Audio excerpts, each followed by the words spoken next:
A puertas de una nueva conmemoración del golpe cívico-militar, como medio, no quisimos estar ajeno a ello, por lo que en 50 años del golpe, testimonios y relatos desde Aysén, recordamos las vivencias y detalles de los hechos sucedidos durante este periodo en la región.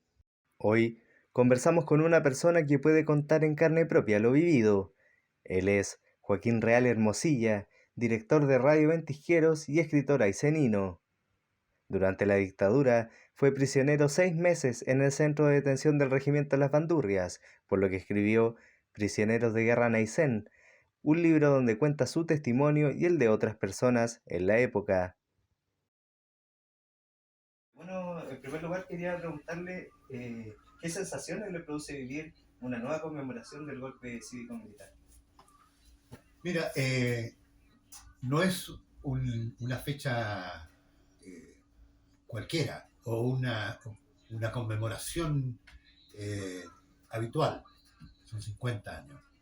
Y 50 años, de verdad, es asombroso como la figura de Salvador Allende y el trabajo realizado por los militantes y partidarios y simpatizantes de la Unidad Popular se mantiene en el tiempo. En 50 años no se ha borrado la imagen del presidente.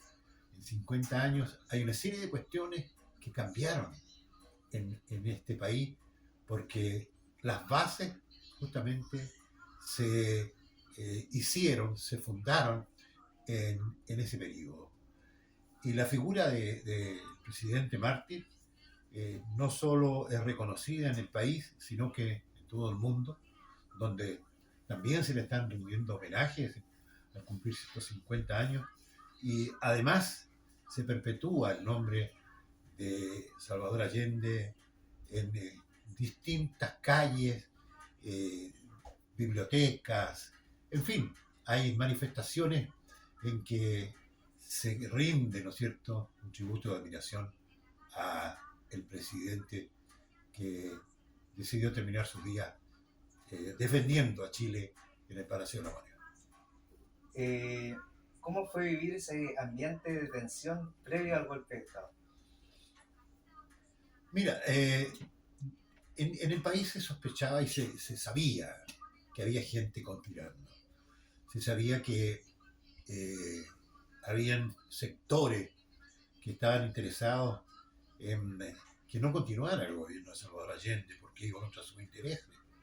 Y ahí estaba Estados Unidos en primer lugar, que a los 10 días de haber sido elegido presidente Salvador Allende, ya iniciaba reuniones. En esas reuniones estaba Henry Kissinger, estaba Helms, que era el director de la CIA, y todo esto avalado por el presidente de la época, el presidente de Estados Unidos, que también participó en algunas reuniones, cosas que Nixon, ¿cierto? Sí. Richard Nixon, precisamente, al desclasificar algunos documentos oficiales, se ha confirmado absolutamente esta participación, y más aún unas llamadas telefónicas de la Comisión Clark en el Congreso norteamericano confirmó. Ahora, sucede también que habían chilenos en esto, entre ellos el director de El Mercurio, Agustín Edwards, que estuvo en las primeras reuniones y se le siguió la pista, y de esta manera se ha sabido que gracias a su intervención el gobierno de Estados Unidos logró acaparar, ¿no es cierto?, la atención de sectores políticos y militares y financiar algunas, yo diría, escaramuzas o financiar algunos atentados terroristas que se hacían con el afán de no siguiera Salvador Allende al frente del gobierno de la Unidad Popular. Y lo más dramático fue justamente antes que asumiera, cuando asesinan al general en jefe del ejército de Chile, René Schneider, que se suponía, ¿no es cierto?, logrando su muerte, sus sus ejércitos podrían asumir un papel definitivo y no permitir la asunción del presidente electo. Hubieron ahí algunos saboteos en el gobierno económico y todo ese tema. El saboteo económico existió, se fueron muchos capitales, se creó artificialmente el mercado negro, el desabastecimiento. Si no es casualidad que al otro día del 11 de septiembre estaban los negocios con su estantería llena, o fue milagro. Eso era nada más que el esconder lo que había. ¿Ah? Eh, Hubo grupos políticos o paramilitares políticos como Patria y Libertad que en ese tiempo estuvieron boicoteando y saboteando, por ejemplo, torres de alta tensión, una serie de empresas estratégicas que ellos sabotearon, bueno, buscando que el gobierno fracasara.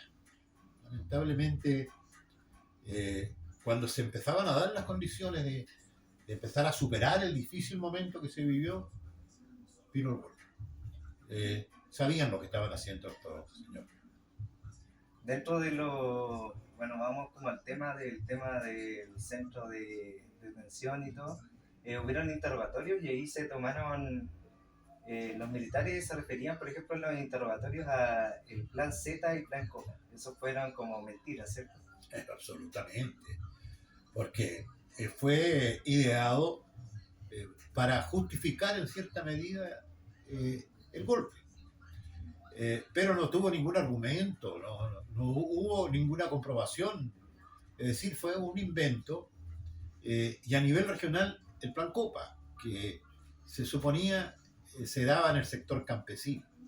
Un sector campesino en Aysén que es de muy bajo perfil, gente de paz, gente que no habría asumido en ningún momento un golpe de Estado o ni siquiera un enfrentamiento, porque aquí no hubo nada. Aquí los militares hicieron y deshicieron sin ninguna oposición. Desafortunadamente, las armas pueden mucho. Y el miedo, que lo sufrimos todos, indudablemente paraliza al ser humano. Ellos pensaban que ustedes estaban en contra de ellos, pero al final era al revés. Es al revés, absolutamente. Te doy una muestra. En el gobierno de la Unidad Popular aquí se construyó, por ejemplo, el casino del soldado del regimiento 14 Aysén. Se les entregó en una ceremonia. No me digan que estamos contra los soldados de esa época. Lo decía Salvador Allende, es el pueblo vestido de uniforme. ¿Verdad? Si aquí eran los intereses económicos que convencieron a sectores militares, sobre todo a los jefes, ¿verdad? Que también están en cierta medida enraizados en la sociedad económica y política del país. Joaquín, usted estuvo, bueno, en primer lugar estuvo detenido en la cárcel pública, en la primera comisaría de Carabineros de Coyhaique y bueno, luego en el centro de detención en La Pantorria. Mira, no. Hubo otros compañeros que estuvieron, como Noel Neira, por ejemplo, que lo detuvieron y lo llevaron a Carabineros primero, en el mismo día lo sacaron y lo llevaron al regimiento. Y posteriormente, de ahí lo llevaron a la cárcel. Yo nunca supe a qué se debió este tipo de discriminación en los prisioneros. Hablo de prisioneros porque es el nombre también del libro. Y digo yo prisioneros de guerra porque la Junta de Gobierno, la Junta Militar de Gobierno justamente emitió un decreto donde se declaraba la guerra interna en el país. A nosotros en algunas cosas se nos trató como prisioneros de guerra. Por ejemplo, para mandar una carta había que usar el modelo de los acuerdos de Budapest, no me acuerdo, Ginebra. Es Ginebra. Una carta que era violada absolutamente, era censurada. Una serie de 2 o 3 medidas que tomaron en relación al tratamiento con los prisioneros de guerra. Pero en lo demás no hubo nada de eso, porque también se torturó, se presionó, se usó la tortura psicológica. Eh, yo fui detenido en mi casa. Me sacó desde la casa encapuchado y con todo tipo de golpes, patadas, culatazos, eh, como otros compañeros. Y hubo camiones y camiones que llegamos al regimiento y ahí se nos ubicó en el gimnasio de, del regimiento 14 y ahí, bueno, encapuchados sufrimos una serie de crueldad, de tortura. Preguntarnos, por ejemplo, dónde están nuestros hijos. ¿Sabes dónde está tu madre? Sí, socavaste así Claro, como hacer psicológicamente. la mente de... Así es. Eh, las picanas eléctricas, sentir que te están poniendo electricidad, es una cuestión verdaderamente dolorosa. Hacerte desvestir encapuchado, porque estábamos encapuchados, con una capucha como de arpillera, impregnado en algo así como petróleo o alquitrán, no sé, horrible de poder respirar. Se acostumbra uno después, pero que te hagan desvestir y después vestirte. Tienes 2 minutos para vestir. ¿Y dónde está tu ropa? Es un drama, un drama. Bueno, hubo una serie de pinchazos con bayonetas, seguramente. Yo recuerdo uno de los compañeros, Clodomiro Soto, llegó con un brazo sangrando, lo mismo que Juan Morales, que igual llegó bastante deteriorado en eso. Bueno, todos anímicamente destrozados, ¿no? Tuvimos 6 meses incomunicados. No vimos a familiares, no vimos a nadie. Ni los prisioneros del Estadio Nacional, ni los de Pisagua, por ejemplo, dejaron de ver. Siempre hubo gente. Habían trenes que iban con gente, familiares a verlo, pero eso no nos permitió a nadie. Ustedes fueron los únicos que estuvieron incomunicados de sus familias, no tuvieron visitas, nada. Nada. El único que nos visitó fue el cardenal Silva Enrique, Sí. que incluso logró algunas cuestiones favorables para nosotros, como poder leer algún diario, poder recibir una radio, cuestiones de ese tipo. Bueno, al momento de ser detenido, bueno, les llevan al gimnasio, están todos. ¿Cómo es ese encuentro con otras personas también conocidas que tenía usted en este lugar? Mira, el encuentro yo diría que fue simbólico, porque estábamos todos encapuchados, o sea, no nos podíamos conocer. Tal vez algunos que estaban al lado que le reconocimos la voz, y nos podemos haber reconocido unos 2, 3, 4, pero yo creo que habíamos más de 100 en ese gimnasio. No nos veíamos, así que no sabíamos quién estaba a nuestro lado, qué es lo que hacían con él. Se escuchaba de repente un balazo, ¡ah! Y un golpe como que caía un cuerpo. Eran unos sacos de harina que tenían ahí. Y ahí decía, oh, ya que salpicó este hombre, vengan a baldear a mí. Era toda una faramalla como para seguir asustándonos, seguir trabajándonos mentalmente. Bueno, la verdad que esa experiencia la vivieron no solo nosotros, muchos compañeros de la ciudad y del campo fueron detenidos. Algunos fueron después despachados de vuelta a sus casas, otros. Y los que teníamos alguna responsabilidad política se nos llevó a las banderas. Por ahí, o sea, en el libro se menciona también a Osvaldo Alinco, que es el padre del diputado René Alinco. Sí. Él fue uno de los primeros llevados al criadero de la bandurria. Ahí lo encontraron ustedes. Es el primero. Es el primer detenido, diría yo. Porque lo detuvieron el mismo 11. El 11 y lo llevaron a las bandurrias. Ese era un criadero de equinos. Es para el ejército de Chile. De aquí se mandaban caballos a todas partes. Y ahí a él lo tenían en un cuarto. Después se sumó Fernando Dazansich, que era el jefe de gabinete, el intendente. Y también a nosotros se nos introdujo en un sector que era la clínica veterinaria, la clínica donde se llevaban a trabajar los caballos que estaban enfermos. Bueno, le llegaron los caballos y nos pusieron a nosotros. Estuvimos los primeros días durmiendo sin ninguna cobija, así nomás, con un frío terrible, y con unas literas que tenían nada más que abajo unos resortes. Esa era nuestra cama. Pasamos mucho frío. Después que estuvimos en una faena de descargar unos camiones de pasto, encontramos que había unos sacos vacíos de avena y les pedimos a los militares que nos prestaran los sacos para taparnos, y nos prestaron los sacos. El olor es horrible, con la acidez que tienen esos sacos, por la avena nacida. Pero bueno, nos sirvió para taparnos, era lo que había. Después, un tiempo después, nos dieron las mantas viejas, que cumplió el objetivo de por lo menos permitirnos dormir más abrigados. ¿Ustedes tampoco tenían para ir al baño? ¿Estaban usando un tarro? Luego Mira, se les facilitó. Sí, un tarro, pero después ya nos empezaron a dejar ir al baño, pero con un soldado apuntándote y con bayoneta. O sea, si tú ibas al baño y te sentabas en la taza, el soldado estaba frente tuyo, así, apuntándote. Espantoso. Espantoso, porque muchos no pudieron obrar. Recuerdo que hay varios, pues tuvo que intervenir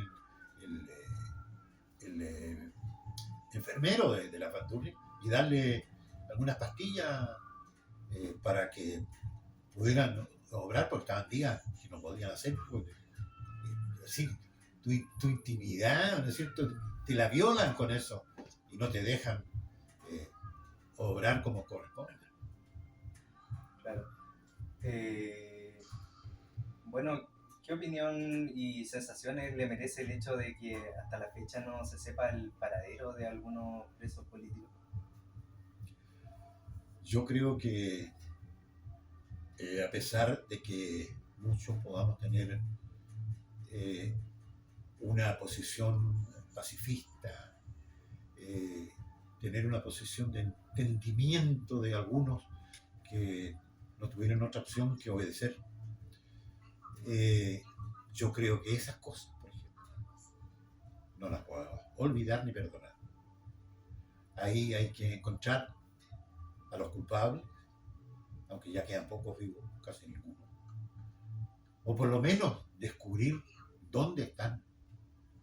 Porque, por ejemplo, los 3 detenidos desaparecidos que fueron a buscar a Río Mayo, se sabe todo el recorrido.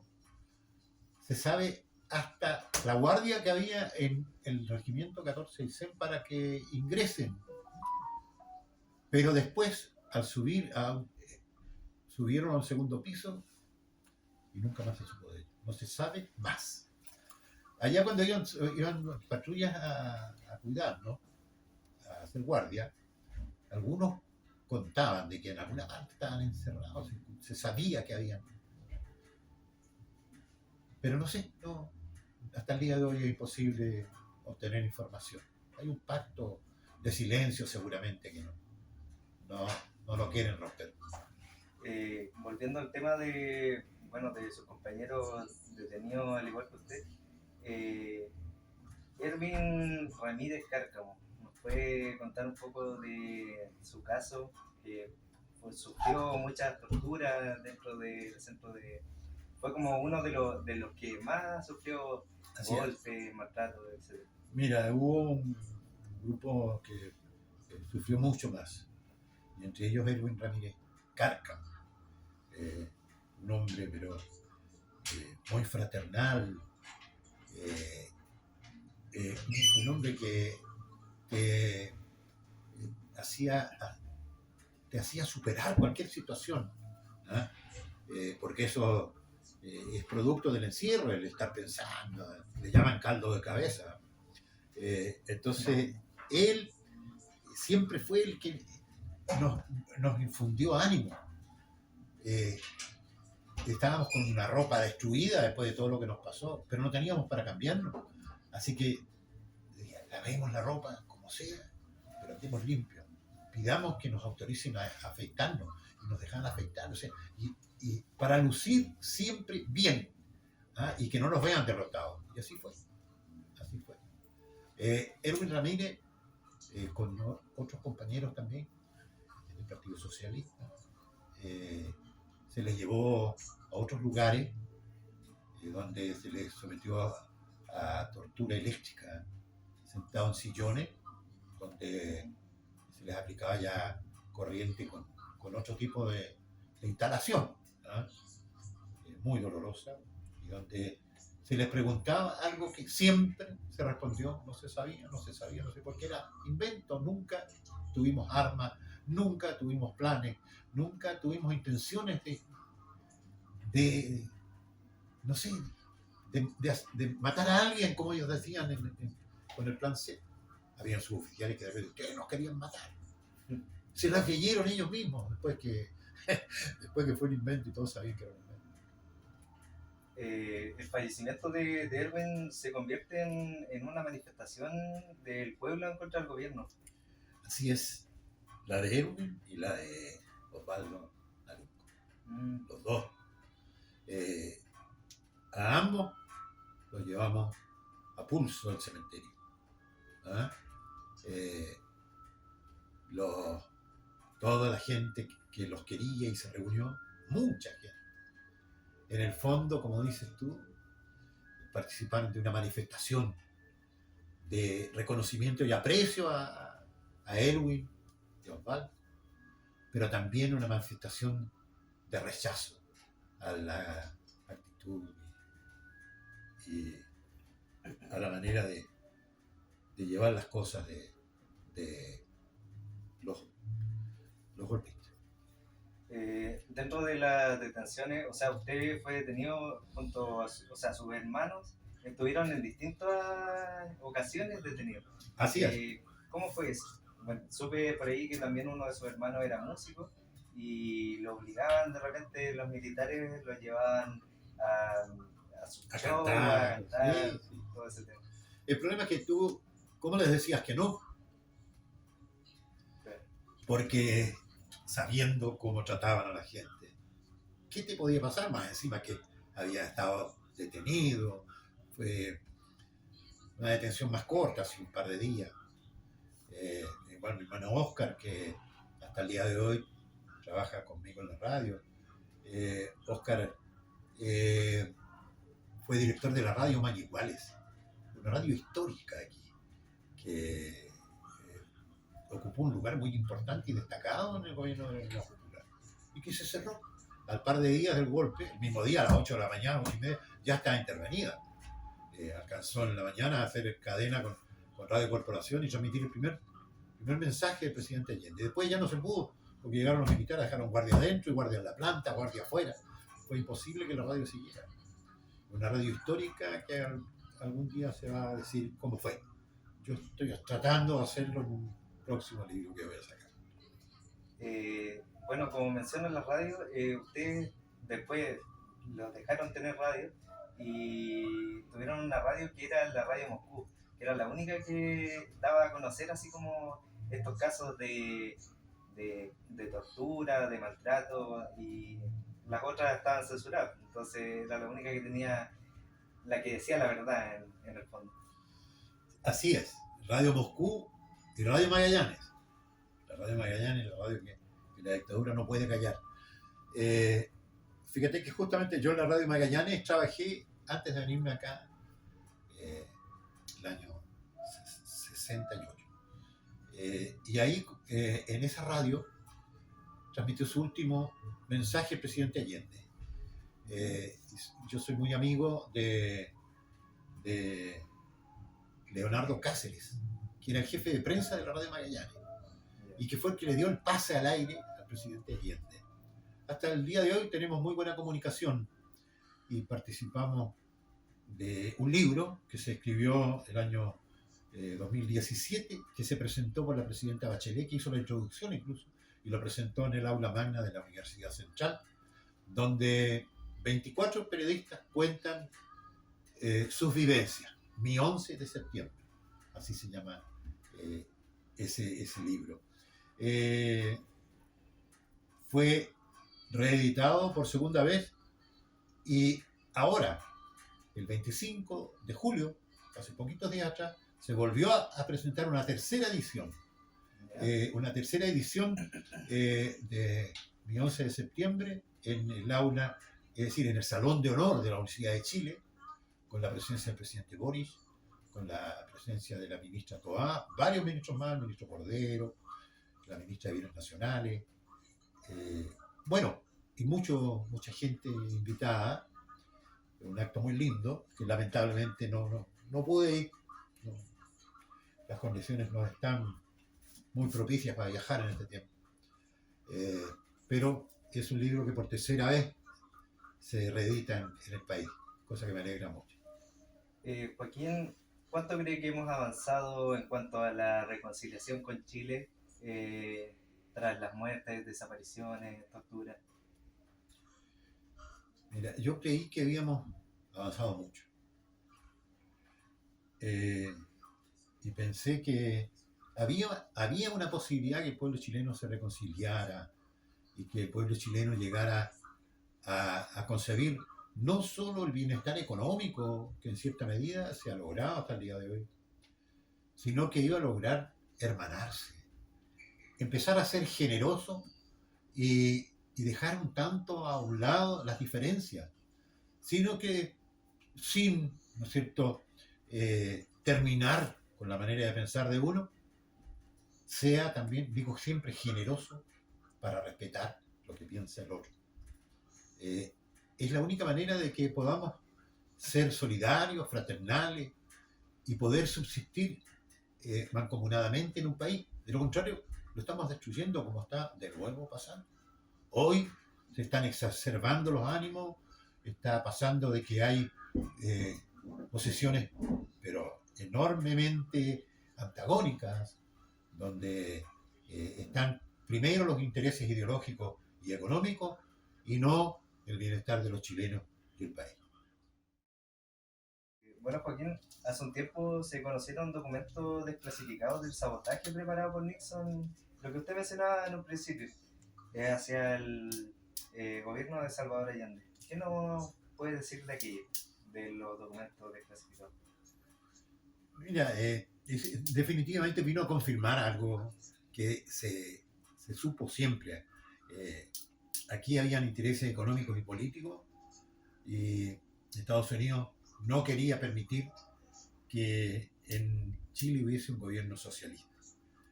Planteaban de que esto podría ser un ejemplo para los demás países latinoamericanos, que también intentaran hacer lo mismo. A pesar de que para Estados Unidos somos prácticamente el patio trasero, les interesa mucho por los recursos naturales que tiene Norteamérica. Y también políticamente los dejaban confortablemente ubicados en Europa, donde planteaban que en Italia, por ejemplo, tanto comunistas como socialistas podían unirse y empezar a gobernar como un pacto político mayoritario, porque eran mayoritarios. En Italia hubo gobiernos comunistas, gobiernos socialistas, pero nunca unidos. Si llegaban a unirse bajo el ejemplo de Allende, iba a ser muy peligroso para Estados Unidos. Y esos ejemplos se repiten. Podía haber pasado en Francia, donde las cosas estaban en ese tiempo complejas, en fin. Y la otra cosa que a mí me duele bastante es que, bueno, quiero entender a los norteamericanos que por sus intereses económicos intervienen no solo en el golpe de Estado en Chile, digo, han intervenido siempre en todos los países donde se les ocurre que pueden perder, ¿no es cierto?, alguna posibilidad de seguir ganando plata. Que se haya coludido tanto chileno en esto, porque esto no lo hicieron solo ellos, lo hicieron con algunos grupos interesados que, bueno, también compartían la cosa económica, ideológica, y que en el fondo no les interesaba los chilenos, como hasta el día de hoy. Hay sectores que no les interesa el pueblo chileno, la mayoría chilena, porque están contra sus intereses. Bueno, ¿qué opinión le merece el hecho de que están buscando sacar las distinciones a Augusto Pinochet en la región, como los títulos de Ciudadano Ilustre, el monumento a la Junta. Bueno, en eso yo creo que hay que ser práctico y recurrir a las instancias legales que existen. Los únicos monumentos que pueden existir y son reconocidos por el Estado chileno son aquellos que patrocina el Instituto de Monumentos Nacionales. No sé si instituto o no, pero es el ente público que califica cuáles son monumentos y entre ellos no está el de la Junta, por ejemplo. Esa es una iniciativa municipal que se hizo en tiempos en que las campanas no sonaban y yo creo que es legítimo que se saque, pues si la carretera no tiene el nombre de él. La carretera, creo que... Es decir, cuando él estaba en vida ya se le llamaba, porque seguramente un grupo de chupamegas ahí para congraciarse con él le pusieron el nombre. Pero no, esta es la carretera austral. Y yo creo que no puede hacerse el homenaje a una persona que causó tantas atrocidades en el país, que nos tuvo por tantos años con toque de queda, que estuvo coludido con los otros integrantes y sus efectivos para que se eliminara un sector importante de nuestro país. Yo recuerdo siempre había un diario llamado Clarín, lo dirigía Volpone, decía Cavernarios, el pensamiento no se persigue ni se encarcela. Era su eslogan que había. No se encarcela. Porque pues, está bien, debemos tener diferencias porque no podemos ser todos iguales. Pero no se puede perseguir y querer exterminar, ¿no es cierto? Como lo dijo Lee, por ejemplo, que había que liquidar todo el cáncer marxista en Chile. Le salió el tiro por la culata porque al final lo echaron a él. Claro, el enemigo interno. Sí. Bueno, además del enemigo interno, esa es una de las políticas patrocinadas por Estados Unidos para los países latinoamericanos. ¿Ah? La Escuela de las Américas. Así es, pues. ¿Ah? Entonces, sí es eso. Sí es. Ahora, por eso mantienen hasta el día de hoy el bloqueo a Cuba. Yo creo que Cuba, si hubiese estado en términos normales, habría sido un éxito en todo. Porque creo en ese proceso. No si lo que pasa en Venezuela, que pasa en Nicaragua. No lo veo como veo a Cuba. Cuba heroica después de tantos años, 60 y tantos años. Y ahí está. ¿No le parece factible los gobiernos así de izquierda de ya de... Es que no tienen el proceso que vivió Cuba. Yeah. Es un proceso... No me gusta que... Si por eso el valor universal que tiene Allende. Él quería el socialismo a la chilena, con sabor a empanada y vino tinto. ¿Ah? Así lo decían sus discursos. Claro. ¿Y por qué? Porque él desechó la vía armada. Él entró al gobierno con votos, con una elección. Y ese era el ejemplo que no querían estos señores que se generalizara, que se imitara. ¿Ah? Porque era la primera experiencia en el mundo donde se llegaba al socialismo por los votos. Entonces, eso yo creo que es importante. Y Cuba, si bien no fue una votación, pero fue así todo un pueblo que se decidió expulsar y terminar con la dictadura de Batista y terminar además con empresas internacionales que tenían a Cuba y La Habana como su casino propio, sitio de diversiones. Así es.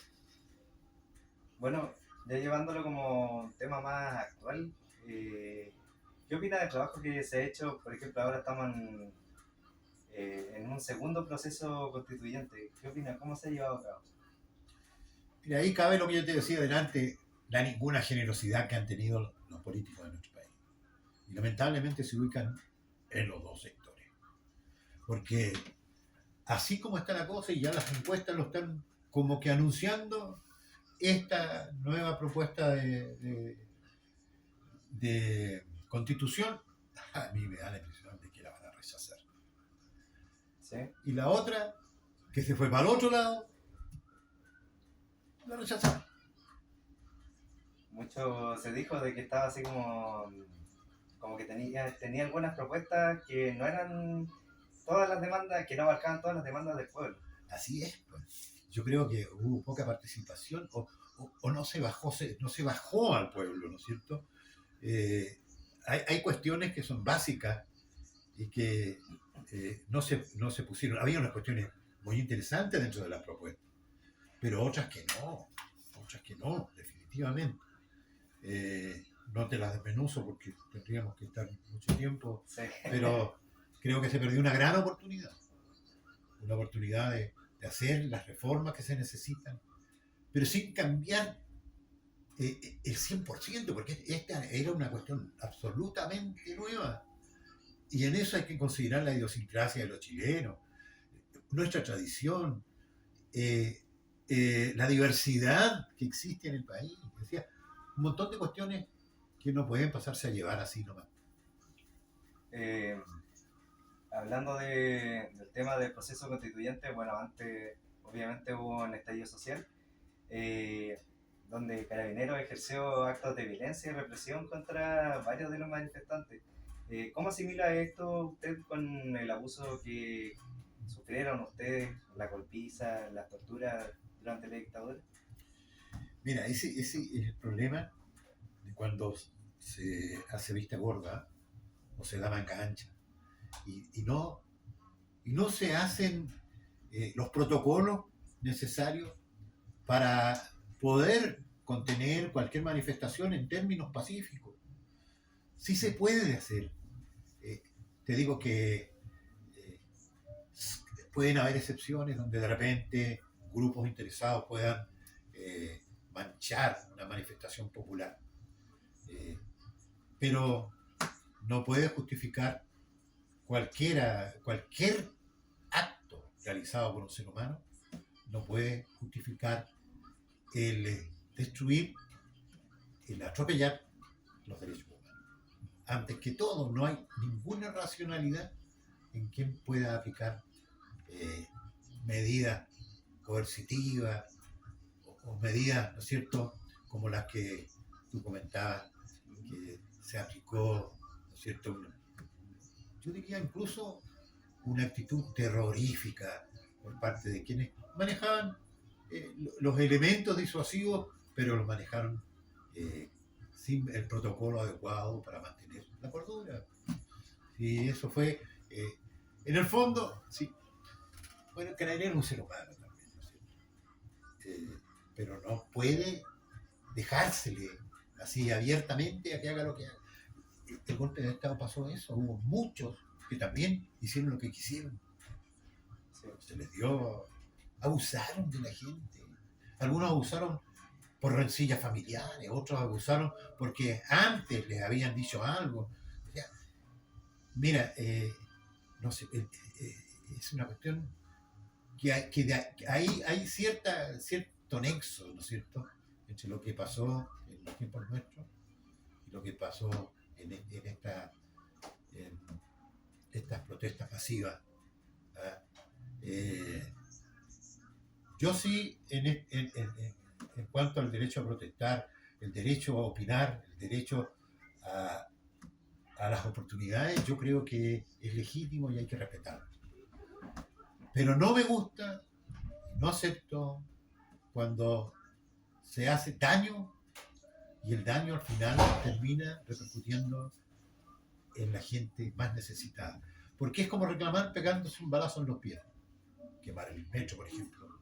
El metro es un medio, pero usado popularmente, que ayude al trabajo de todos.